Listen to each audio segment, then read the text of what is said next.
Best varicose veins చికిత్సనే పొందండి. నొప్పి లేని చికిత్స కోసం సంప్రదించండి ఎబిస్ హాస్పిటల్.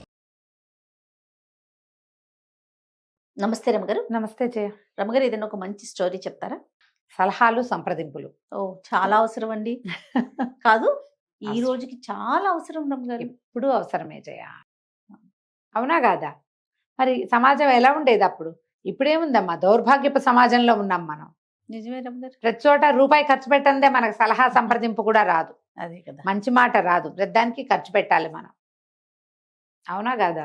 కాబట్టి ఆ కాలం వేరు, ఇది వేరు. ఇప్పుడు అడుగుతున్నాం మనం సలహాలు, కార్పొరేట్ ఐడియాస్ అవన్నీ కూడా మనం సలహాలు తీసుకుంటున్నాం. పెయిడ్ ఐడియాస్ ఉన్నాయి. సలహా సంప్రదింపుల మీద ఒక కథ. ఒక పల్లెటూరులో ప్రదీపుడని ఒక మోతుబరి రైతు ఉండేవాడు. భార్య, కుమారుడు, కుమార్తె. బాగుండేది, సంపన్నుడు.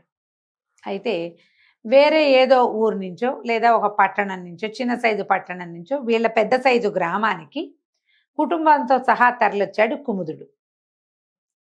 వచ్చి పక్కన ప్రదీపుడు పక్కింట్లో చేరాడు. ఒకరోజు ప్రదీపుడు ఇంటికి వచ్చి, నేను మీ ఊర్లోకి వచ్చేసాను, ఇక్కడ ఉండబోతున్నాను, నువ్వు చాలా తెలివిగలవాడని అందరూ చెప్తున్నారు, మరి ఇక నుంచి నీ సలహా సంప్రదింపు నాకు తప్పకుండా కావాలి, నీ సలహాలతో ఈ ఊర్లో సెటిల్ అయ్యి ముందుకు జీవితాన్ని ముందుకు తీసుకెళ్లాలనుకుంటున్నా, ఇక్కడ స్థిరపడాలనుకుంటున్నాను అన్నాడు. పకాలను నవ్వి ప్రదీపుడు ఏమన్నా, నేను సలహాలు గిలహాలు చెప్పను, ఎవరి పద్ధతి ప్రకారం వాళ్ళు వెళ్ళాలి ముందుకి, నా రకంగా నేను వెళ్తా, నీ రకంగా నువ్వు వెళ్ళు, సలహాలు అవి నేను చెప్పను అన్నాడు. కుముదుడు అన్నాడు, దాందేం పోయింది, నీకు సలహాలు నువ్వు చెప్పకపోతే నేను చెప్తానుగా అన్నాడు. పక్కపక్కన ఉంటున్నావు, ఆ మాత్రం చేదోడు వాదోడుగా ఉండాలిగా, నీకు సలహాలు సంప్రదింపులు నేను చెప్తానన్నాడు. అంటే దానికి ప్రదీపుడు ఏమన్నాడు, నేను ఇతరుల సలహాలు కూడా తీసుకోను, నేను ఏనాడో ముగించుకున్నా, ఎవరికి చెప్పను, ఎవరి దగ్గర సలహా తీసుకోను, నా పద్ధతి ప్రకారం నా జీవితం నేను ముందుకు తీసుకెళ్తా, నాది నేనే ఆలోచించుకుంటా, బలువో సులువో నా కష్టమో నిష్ఠురమో నేనే పడతాను, అంటే నువ్వు వద్దన్నా నేను మాననులే అని అన్నాడు కుముదుడు.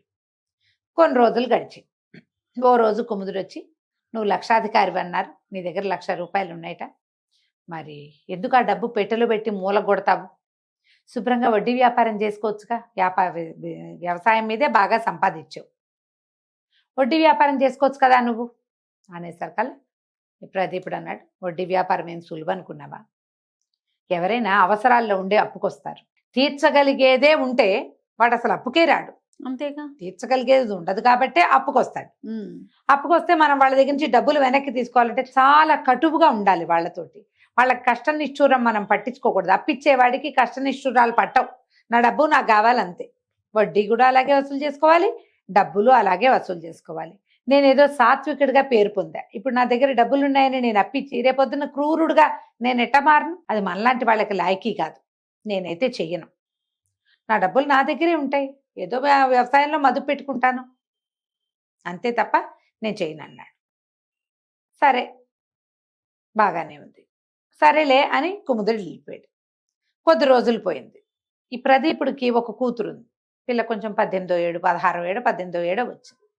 మళ్ళా కుముదుడు ఒకరోజు సాయంకాలం కబుర్లు చెప్పడానికి వచ్చి అన్నాడు, చక్కగా మీ అబ్బాయి పిల్లవాడికేమో చదువైంది, మీ అబ్బాయికి చదువు అయిపోయింది కదా, పిల్లకు కూడా పెళ్ళిడు వచ్చింది, మీ అబ్బాయినేమో పట్నం పంపించు, మంచి ఉద్యోగం వస్తుంది, వాడి సంపాదన వాడు సంపాదించుకుంటాడు, రేపు పెళ్లి పేరెంటం అయితే కోడల్ని అక్కడికే పంపించేసేయచ్చు హాయిగా, ఈ లోపల పిల్ల ఉంది కదా, పిల్లకి కనుక ఒక లక్షణమైన సంబంధం చూసి ఇల్లరికని తెచ్చుకుంటేవా అల్లుడు వచ్చి వ్యవసాయం అది చూసుకుంటాడు, నువ్వు కూడా కోడలి పంచనా కొడుకు పంచనా ఉండక్కర్లా, ఇది నీ ఇల్లుగానే ఉంటుంది, అల్లుడు ఇల్లరికి అల్లుడుగా ఉంటాడు, నీ కథే నడుస్తుంది, అతను మీ అల్లుడు అవుతాడు కానీ మీ ఇంటికి ఓనర్ అవ్వడు, బాగుంటుంది అన్నాడు.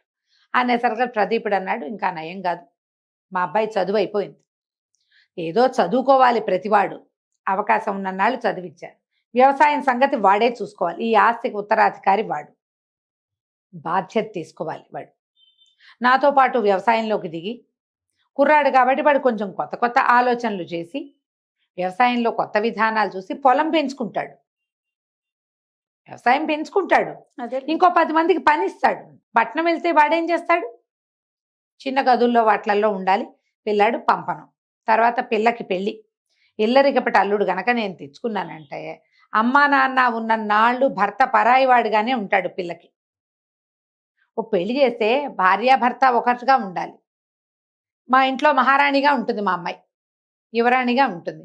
అల్లుడు చుట్టంగా ఉంటాడు. వాళ్ళిద్దరికీ భార్యాభర్తల బంధం ఎట్లా పొసుగుతుంది? పొసగదు. పిల్లని ఇల్లరికం తెచ్చుకునే ఉద్దేశం లేదు. పెళ్లి చేసి ఆమెకు కొంత ఆస్తి ఇచ్చి పంపిస్తే వాళ్ళ ఇల్లు వాకిలి వాళ్ళకు ఉంటాయి. భార్యాభర్త ఒక రకంగా ఉంటారు. ఆ ఇంటికి ఆ అమ్మాయి యువరాణి అవుతుంది, పని చేసుకుంటుంది. ఎప్పుడైనా రావడానికి పండక్కి పబ్బానికి పుట్టిల్లు ఘనంగా ఉండనే ఉంది. 2 ప్లేసులు ఉంటాయిగా పిల్లకి అన్నాడు. ఏమిటో నీ తెలివి అని కుముదుడు వెళ్ళిపోయాడు. ఇది బాగానే ఉంది. కొద్ది రోజులు పోయాక ఏమైంది? ఊళ్ళో బందిపోటు దొంగలు పడుతున్నారని వార్త వచ్చింది. మళ్ళీ కుముదుడు సాయంకాలం పూట ప్రదీపుడికి కనపడ్డాడు. ఏమన్నాడు? దొంగలు పడుతున్నారు రోయ్, నీ దగ్గర బోల్ డబ్బు ఉంది. డబ్బంతా ఎక్కడైనా దాచేసి ఇనపెట్టె ఖాళీగా ఉంచేసి సరిపోతుంది. డబ్బులు దాచేసి ఎక్కడైనా గొయ్యి తీసి పాతిపెట్టి గుర్తుగా పెట్టుకుంటే సరిపోతుంది అన్నాడు. అనేసరికి ప్రదీపుడు అన్నాడు, ఏడ్చినట్టుంది. ఇప్పుడు మన ఇంత కలిగిన ఇల్లు, ప్రతివాడు దొంగ ఊళ్ళోకి వచ్చేటప్పుడు దొంగల దారిగా రాడు వాడు. ఈ ఊళ్ళో మోతుబరి ఇళ్ళేవి, ఆస్తిపరుడు ఎవడు మామూలు వాడు, ఎవరి దగ్గర బంగారం ఎక్కుంది, ఎవరి దగ్గర డబ్బు నిలవందో చూసుకునే వస్తారు. ఇంత పెద్ద ఇల్లుండి ఇనపెట్టెలో ₹1 లేకపోతే వాడు మనని చావదని ఎక్కడుందో తీస్తాడు. ఈ ప్రమాదంలో ఏదైనా గట్టి దెబ్బ తగిలితే పోతాం కూడాను. అంతే. అందుకని ఇనపెట్టెలు ఖాళీ చేయకూడదు. ఎంతో కొంత ఉంచుకోవాలి. మాది ఎక్కడో దాచుకోవాలి. నేను ఎక్కడ దాస్తాను, నేనేం మార్గం అవలంబిస్తాను నేను నీకు చెప్పను, నువ్వు నాకు చెప్పక్కర్లేదు. నీ ఏర్పాటు నువ్వు చేసుకో, నా ఏర్పాటు నేను చేసుకుంటాను.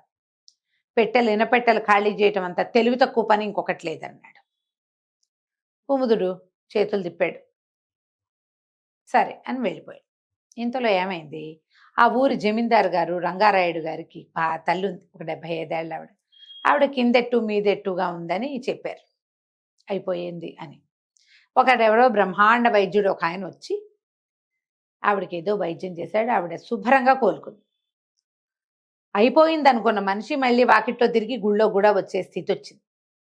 తల్లి కోలుకుందని ఆయన బోల్డ్ అంత సంతర్పణ చేశాడు. మా అమ్మ ఉండగానే ఆవిడకి ఎంత బాగా చేస్తానో ఆవిడ కోసం ఆవిడ తెలుసుకుంటుందని సంతర్పణ పెట్టాడు. ఊళ్ళో ఉన్న వాళ్ళందరికీ ఉత్తరాలు వచ్చాయి. వస్తే కుముదుడు వచ్చి ఏం చెప్పాడు? ప్రదీపుడికి జమీందారు గారు కేకేశాడు కదా, పొట్టిగా చిన్న బళ్ళ మీద వెళ్తే ఏం బాగుంటుంది, శుభ్రంగా ఒక గుర్రబండి చేయొచ్చు, ఘనంగా ఉంటుంది, మనం గుర్రబండిలో వెళ్ళొచ్చు కుటుంబంతో పాటు. వెళ్ళాక తర్వాత గుర్రబండిని అటు ఇటు మనం తిప్పడానికి రవాణాగా కింద వాడుకోవచ్చు, వ్యాపారానికి వ్యాపారం కూడా అవుతుంది, ఈ ప్రోగ్రాము కుదురుతుంది. చాలా మంది చేస్తారు కదా, ఎక్కడికైనా వెళ్ళాలంటే అప్పటికప్పుడు ఏర్పాటు చేసుకుంటారు. అనేసరికల్లా ఇతను అన్నాడు ప్రదీపుడు, నా వల్ల కాదు. జమీందారు 100 మందిని పిలిచాడు, అందులో మనం ఒకళ్ళం. ఈ గొప్పకు పోవాల్సిన అవసరం ఏముంది? అవసరం లేదు. పైగా ఈ గుర్రబండి మనకేమైనా అలవాటా పడా? వ్యాపారస్తులు, నేనేమో వ్యవసాయదారుణ్ణి.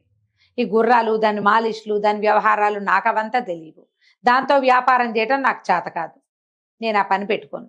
ఆయన పిలిచాడు కాబట్టి వెళ్ళొస్తా, సామాన్యంగా వెళ్తాను అనేసరికల్లా కుముదుడు చిరాగ్గా అన్నాడు, సామాన్యం అంటావు, నువ్వు వెళ్తే మరి ఆడాళ్ళని ఎట్లా తీసుకెళ్తాం? మన దారిన మనం వెళ్ళాలంటే మీ ఇంట్లో ఆడవాళ్ళని తీసుకొస్తామేమో, నేను కూడా మా వాళ్ళని తెద్దామనుకున్నాను, నువ్వు మరి ఇట్లా అయితే ఎట్లా అన్నాడు. అనేసరికల్లా నేను అసలు మా ఆడవాళ్ళనే తీసుకురాను, మా పిల్లని అక్కడ నలుగురిలో చూపించే ఉద్దేశం లేదు నాకు, నేను ఒక్కడనే వెళ్తా సింపుల్గా, ఏదో జమీందారు గారింట్లో ఇవ్వటానికి ఏదో బహుమతి తీసుకుని వెళ్ళొస్తాను అనగానే కుముదుడు విసుక్కున్నాడు, నువ్వు మీ ఆవిడని పిల్లల్ని తేపోతే నేను కూడా తేలేను, మా వాళ్ళని కూడా తీసుకురాలేను, నువ్వు ఎప్పుడు ఇలాగే అంటావు, మీ ఆవిడ రాకపోతే మా ఆవిడ రాదు, నేను నీతోటే రావాలి, సరే పదన్నాడు. ఇద్దరు ఏదో సింపుల్గా బయలుదేరి అక్కడికి వెళ్ళారు. తీరా అక్కడికి వెళ్తే ఆయన ఎంతమందినో పిలిచాడు. అక్కడ పిచ్చ తొక్కిడైపోయింది, నానా గందరగోళం. ఆడవాళ్ళు ఎంత అవస్థపడ్డారో ఆ ఫంక్షన్లో. పైగా ఏమైంది, కొంత చిన్న వానబడి చిత్తడిగా అయ్యి అతిథులు రాకపోకకి ఇబ్బంది అయ్యి ఈ వచ్చిన వాళ్ళ అతిథులు ఉన్నారే వాళ్ళ బళ్ళని కూడా వాడేశాడు జమీందారు. వీళ్ళు గనక ఒక బండి పెట్టుకుంటే ఆ బండిని ఆయనే వాడుకునేవాడు కదా, అంతేకా. ఆడవాళ్ళని తెస్తే ఆడవాళ్ళు ఇబ్బంది పడేవాళ్ళు కదా. వీళ్ళిద్దరు అమ్మయ్య బతుకు జీవిడా మనమే వచ్చామని చెప్పి ఆ తెచ్చిన బహుమతి ఏదో ఇచ్చి ఓ ముద్ద భోజనం చేసి అక్కడ చేసిన అతిథి మర్యాదల కంటే అతిథుల్ని రాజుగారు వాడేసింది, వీళ్ళు ఇచ్చిన గిఫ్ట్లు అవే ఎక్కువైనాయి. ఇప్పుడు వీళ్ళు గిఫ్ట్లు మర్యాదకి తీసుకెళ్తారు. ఆయన జమీందార్ గారు ఎంత చక్కటి భోజనం పెట్టి, ఎంత చక్కటి విశ్రాంతినిచ్చి, ఎంత బాగా చేయాలి. ఆ బాగా ఏం లేదు, అదేమో సున్నా, వీళ్ళు ఇవ్వడం ఎక్కువైంది. ఓకే. అక్కడి నుంచి బయలుదేరి వెనక్కి వచ్చేసారు కదా. ఊళ్ళోకి రాగానే ఊరంతా గల్లంతుగా ఉంది. ఏమిటి, దొంగలు పడ్డారు ఊళ్ళో. అయ్యో. కుముదుడు పక్కింట్లో పడి, పక్కింట్లో ఇనపెట్ట ఖాళీగా ఉండేసరికి వాళ్ళని చావచిత కొట్టారు. కుముదుడి ఇంట్లో కూడా దొంగలు వచ్చారు. ఇనపెట్టలో 10,000 క్యాష్, 2 తులాల బంగారం దొరికింది. ఈ కుముదుడు వాళ్ళ ఇంట్లో 10,000 ధనము, డబ్బులు, 2 తులాల బంగారము, కొంచెం వెండి దొరికినాయి. అవి పుచ్చుకుని బయటకు వచ్చేసారు దొంగలు. ఈ బయటకు వచ్చే సమయానికి ఊరి కాపలాకి ఒక యువసేనని ఏర్పాటు చేసి పెట్టుకున్నారు వీళ్ళు. ఏమిటి, ఊళ్ళో గస్తీ తిరుగుతారు కుర్రాళ్ళు. ఆ కుర్రాళ్ళలో ఒకడు ఈ దొంగల్ని చూసేశాడు. చూడంగానే వాడు పెద్ద పెద్దగా కేకలు పెట్టి శంఖాలు ఊది, బాకాలు అవి ఊదేశాడు. అన్ని పక్కల నుంచి కమ్మేసి యువసేన కుర్రవాళ్ళంతా కలిసి దొంగల్ని పట్టేశారు. పట్టి కొట్టారు, కొంతమందిని కట్టేశారు. వాళ్ళ దగ్గర నుంచి డబ్బులు ఓడలాక్కున్నారు. వాళ్ళు ఓం ప్రథమంగా వచ్చింది ఏమిల్లు, కుముదుడి పక్కిల్లు, కుముదుడి ఇల్లు. కుముదుడి పక్కింట్లో దెబ్బలు తగిలినాయి. కుముదుడి ఇంట్లో 10,000 బంగారం వాళ్ళు పట్టుకొచ్చి ఇచ్చేశారు వీళ్ళకి. వీళ్ళు వెళ్ళేసరికల్లా ఇది ఏర్పాటు. అట్లా జరిగింది. ఆ పక్కింట్లో ఉన్న వాళ్ళకి ఏదో వైద్యం చేయించారు. ఈ దొంగలందరినీ పట్టేసి గ్రామాధికారికి అప్పచెప్పారు. పెడరెక్కలు విరిచి కట్టేసి కుముదుడు, ప్రదీపుడు పక్క పక్కన నిలబడ్డారు. తెలివిగానే చేసావు, 10,000తో పోయింది, దొరికిందిగా అన్నాడు ప్రదీపుడు. నువ్వు నాకు కూడా సలహా ఇవ్వబోయావు, నాకు సలహా ఇచ్చావు పెట్టి ఖాళీ చేయమని, నువ్వు మాత్రం చేయలేదు అన్నాడు. అనేసరికి కుముదుడు నవ్వాడు. నీ సలహా తీసుకున్నాగా అని అనేసరికల్లా ప్రదీపుడు అన్నాడు, నేను ఎక్కడ సలహా ఇచ్చాను నీకు, నేనేనాడు నీ సలహా ఇవ్వలేదు, నీ సలహా తీసుకోలేదు అంటే కుముదుడు నవ్వాడు పక్కపక్క. కానీ నేను మాత్రం నీ సలహా తీసుకున్నా. మొదటి రోజు నుంచి నేను నీ సలహా తీసుకుంటూనే ఉన్నా. నేను ఎప్పుడు నీకు చెప్పలేదు కదా అన్నాడు ప్రదీపుడు. నువ్వు చెప్పలేదు, కానీ నేను నిన్ను అడిగా కదా. మొదటి రోజు ఏం అడిగాను నేను, వడ్డీ వ్యాపారం చేయొచ్చు కదా అని అడిగా. నువ్వు వడ్డీ వ్యాపారం వల్ల వచ్చే సమస్య ఏంటో చెప్పావు. నేను వడ్డీ వ్యాపారం చేసే ఆలోచన మానేశా. ఒకటి. రెండోది, నా కొడుక్కి చదువైంది, అతన్ని పట్నం పంపిద్దాం అనుకున్నాను. నువ్వు పట్నం పంపించకూడదు, వ్యవసాయంలో పెడితే కొత్త పిల్లలు చేరితే వ్యవసాయం పెరుగుతుందన్నావు. ఆ పని చేశా. మా అబ్బాయిని వ్యవసాయంలోనే పెట్టా. పిల్లకి ఇల్లరికం తెచ్చుకోవాలనుకున్న అల్లుడిని, వాళ్ళు ఇల్లరికపటి అల్లుడు వస్తే పిల్ల కాపురం బాగుండదని నువ్వు చెప్పావు. అందుకని నేను ఇల్లరికం మానేసి బయట సంబంధమే చూశా. డబ్బులు ఎక్కడ పెట్టాలి అని నేను నిన్ను అడిగాను. ఇనపెట్టె ఖాళీ చేయమని నేను నీకు చెప్పా, కానీ నువ్వు అది కాదు, కొంత డబ్బు ఉంచి మిగిలింది దాచాలన్నావు. నేను కేవలం 10,000 నుంచి 90,000 దాచిపెట్టాను. నాకు చెప్పొద్దన్నావు, నేను నీకు చెప్పలేదు. అన్ని సలహాలు తీసుకున్నాడు. అక్కడి నుంచి జమీందారింటికి ఎలా వెళ్లాలో బండి నువ్వు వద్దన్నావు, భార్య బిడ్డల్ని తీసుకెళ్లొద్దన్నావు, సింపుల్ గా వెళ్ళాలన్నావు. నువ్వన్నవే నేను పాటించాను. నేను నీ సలహా తీసుకుంటూనే ఉన్నా. ఏం చేయను అని నిన్ను అడగల, ఇది చెయ్యి అని నీకు చెప్పా. చెయ్యొచ్చో కూడదో, చేస్తావో చెయ్యవో నువ్వు చెప్పావు నాకు. ఇది సలహాయేగా. ప్రదీపుడికి నవ్వొచ్చింది. ఊరి నీ కడుపుడక నీకు ఎన్ని తెలివితేటలు అంటే, అవును మరి, నువ్వు నేను ఇరుగు పొరుగు ఉన్నాం, అన్నదమ్ముల్లాగా పక్క పక్కన ఉన్నాం. మా ఇంట్లో అక్కడికి నువ్వు, మీ ఇంట్లో అక్కడికి నేను రావాలి. ఒకళ్ళనొకళ్ళు సలహా సంప్రదింపులు చెయ్యాలి. నువ్వేమో సలహా సంప్రదింపు చేయనన్నావు. నాకు కావాలి, అందుకని నేను నా ప్రతి ఐడియా నిన్ను చేయమని చెప్పా. నువ్వు ఆ ఐడియాలో ఉన్న లోసుగు నువ్వు నాకు అర్థమయ్యేలాగే చెప్పాను, నేను అది చేయటం మానేశాను. బాగుంది కదా అన్న. అంతే. ప్రదీపుడికి సంతోషం వచ్చింది, నవ్వు వచ్చింది. అక్కడి నుంచి అన్నాడు, సరే మన ఇద్దరం సాయిదా ఫాయిదాగా వెళ్దాం, ఇక నుంచి ఏదైనా మనం సంప్రదించుకుందామని. ఆనాటి నుంచి ఇద్దరు స్నేహితులు అన్నదమ్ములుగా ఉండి ఒకరి సమస్యకి ఒకరు సమాధానం చెప్పుకుంటూ సంతోషంగా గడిపారు. కథ కంచికి మనం ఇంటికి. చాలా చాలా బాగుందండి. నమస్తే రమ్య గారు. నమస్తే జీ.